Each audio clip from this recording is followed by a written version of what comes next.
પેકેજમાંથી ખેડૂતોને રાહત આપવાની વાત હતી। બીજી બાજુ જ્યાં ચર્ચાઓ થતી હતી ભારતીય જનતા પાર્ટીના નેતાઓ સાથે એવું કહેતા હતા કે 10,000 કરોડનું પેકેજ જાહેર કર્યું, 15,000 કરોડની ટેકાના ભાવે ખરીદી કરીશું અને ખેડૂતોને ખૂબ મોટો લાભ થશે।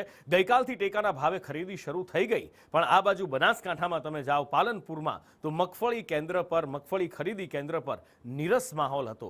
સરકાર 1,452 ટેકાના ભાવે મગફળીની ખરીદી કરી રહી છે, પણ મોટા ભાગના ખેડૂતોએ રવિ પાકના વાવેતર માટે મગફળીને ખુલ્લા બજારમાં નીચા ભાવે વેચી દીધી છે।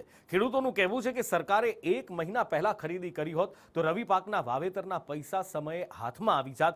1 મહિના પહેલા ખરીદી કરી હોત તો અમને ટેકો મળ્યો હોત। મગફળી લઈને અમે આવ્યા છીએ। બજાર ભાવ કરતાં સારો ભાવ સરકારે નક્કી કરેલો છે। બજાર કરતાં 400-450 રૂપિયા વધારે મળે છે, જેથી અમને એનો ફાયદો છે। અને વરસાદમાં મગફળી થોડી પલળેલી, પણ બહુ ઝાઝું નુકસાન થયેલું નથી। અને વ્યવસ્થા કેવી છે?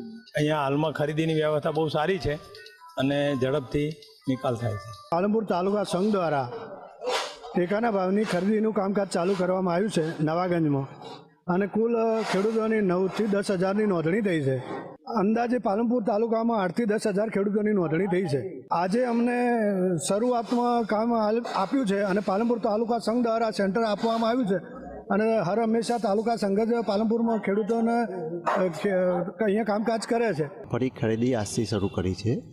ખરેખર સરકારે 1 મહિના પહેલાં કર્યું હોત તો એ પૈસા અમને અમારા અત્યારે રવિ સિઝનનું વાવેતર ચાલુ થઈ ગયું, તેમાં ખાતર, બિયારણ એમાં અમને ઉપયોગ લાગ્યો હોય। ખેડૂતો અમે છીએ, અમે એટલા બધા મજબૂત નહીં પૈસા ટકે કે અત્યારે બિયારણ લાવીને ખરીદી કરી શકીએ, વાવી શકીએ, ખાતર લાવી નાખી શકીએ। આ 1 મહિના પહેલાં કર્યું હોત તો અમે જે 800-900ના ભાવે મગફળી વેચીને એ તમે 1,400ના ભાવે વેચવાની હોત તો અમારે